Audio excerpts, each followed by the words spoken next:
Hai, welcome back to my channel. Kali ini kita akan belajar mengenai masih animalia, tapi kita akan pindah ya dari invertebrate ke vertebrate. Oke. Nah, dari namanya invertebrate adalah hewan yang mempunyai vertebrae atau spine. What is spine? Spine itu adalah tulang belakang. Oke, saya tulis di sini.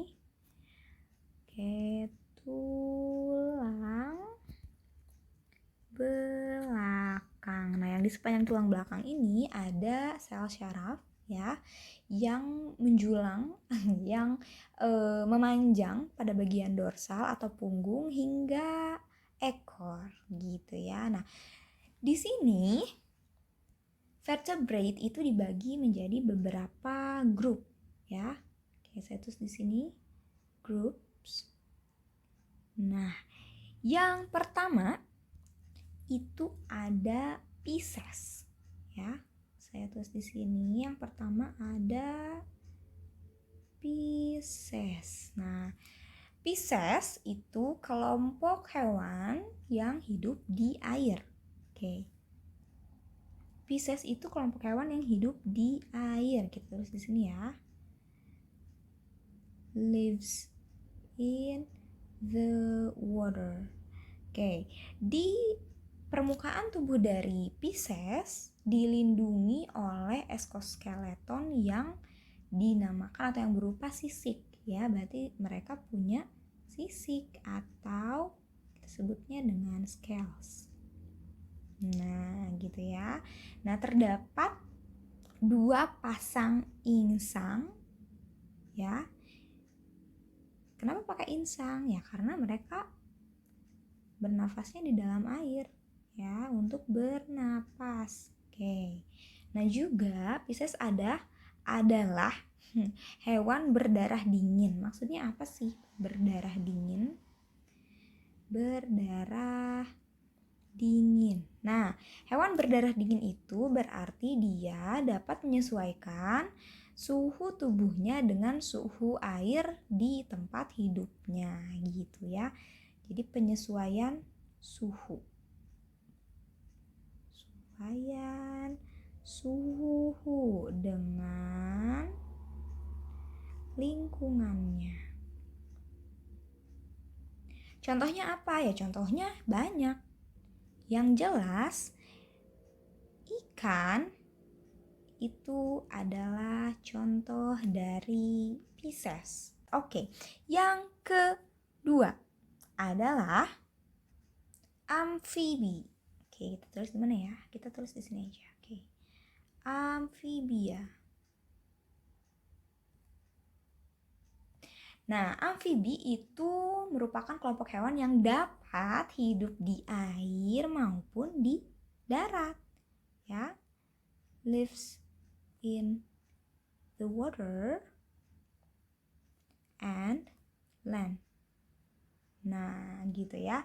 Nah, contohnya apa ya? Contohnya ada kodok ya. Lalu ada salamander. Ya. Nah, amfibi ini kenapa bisa hidup di 2 tempat, water and land? Because awalnya mereka bernafas dengan insang dan nanti ketika mereka bermetamorfosis itu akan bernafas dengan paru-paru gitu ya. Ketika kodok masih menjadi kecebong, nih kecebong ya, anggap aja ini kecebong ya, nih. Nah, mereka itu bernafas dengan insang ya, tetapi ketika mereka sudah menjadi kodok besar, gimana gambar kodok ya? Ya, gambar kodok gitulah ya. Semoga nggak kayak curut ya. Nah, kayak gini lah, kayak curut ini mah. Oke, nah gini lah ya. Nah, gimana sih gambar kodok? Ya udah gitu aja lah ya. Nah, mereka bernafas dengan paru-paru. Jadi di sini insang, sini paru. Nah, begitu. Oke. Nah, amfibi juga adalah hewan berdarah dingin atau bisa menyesuaikan suhu dengan lingkungannya. Yang ketiga, kita tulis di sini ya. Yang ketiga itu ada reptil atau reptile. Nah, reptil ini merupakan vertebrata pertama ya yang dapat beradaptasi di daerah kering gitu. Nah, reptil ini bersifat autonom. Ya, apa sih itu autonomi? Autonom atau autonomi? Nah, yaitu dapat memutuskan bagian tubuhnya ketika dia dalam keadaan bahaya. Memutuskan tubuh, nah, dalam keadaan bahaya. Contohnya apa? Tahu nggak? Iya, betul. Contohnya cicak atau lizard. Nah, ketika cicak mengalami atau merasa terancam, biasanya cicak itu memutuskan ekornya dan lalu kabur deh gitu ya. Nah, contoh lain dari reptile ini adalah selain lizard itu ada buaya, ada ular, ada krokodil, lalu aligator, ya, ada kadal, nah ada juga kura-kura. Nah, oke. Lanjut, yang keempat ada aves. Oke, atau nama lain dari aves itu burung. Nah, oke, burung itu mempunyai bulu ya di seluruh tubuhnya, punya feathers atau bulu di seluruh tubuhnya gitu ya. Nah, burung juga memiliki yang namanya sakus nematikus. Apa ini? Nah, bahasa Indonesianya atau bahasa gampangnya itu adalah kantung hawa, di mana kantung ini bisa berfungsi sebagai alat respirasi saat terbang gitu ya. Jadi mengatur berat badan saat terbang, memperkeras suara dan membungkus organ dalam agar tidak kedinginan saat terbang gitu ya. Contohnya apa? Ya contohnya mah banyak ya. Example, ada burung camar, burung merpati ya. Banyak sekali. Burung merpati. Oke.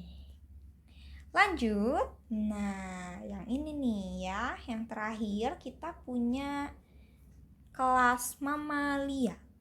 Kita tulis di sini. Oke, 5. Ada mammals atau mamalia. Nah, kelas mamalia ini merupakan kelas yang memiliki mammary gland. Apa maksudnya ini ya? Oke, nah, mamalia itu kan hewan menyusui ya. Pasti dia mempunyai mammary glands atau biasanya kita sebut dengan kelenjar susu yang akan menghasilkan ya jelas air susu gitu ya. Nah, dan di sekujur tubuhnya itu ada rambut. Oke, bedakan rambut dengan bulu. Kalau bulu atau feathers itu only in aves, hanya ada di burung. Kalau mamalia itu namanya rambut ya, atau hairs. Nah, oke, jadi mamalia itu terbagi menjadi ada yang namanya mamalia bertelur, Nah, contohnya apa nih? Contohnya adalah platypus. Nah, dia mamalia tapi bertelur gitu ya. Dan ada juga mamalia berplasenta atau mamalia yang melahirkan ya. Mamalia berplasenta. Nah, atau kita sebut dengan vivipar ya. Nah, ya ini banyak. Ada kucing, ada dog, and then ada tiger, and so on. And also human. Nah, manusia juga mamalia ya. Oke.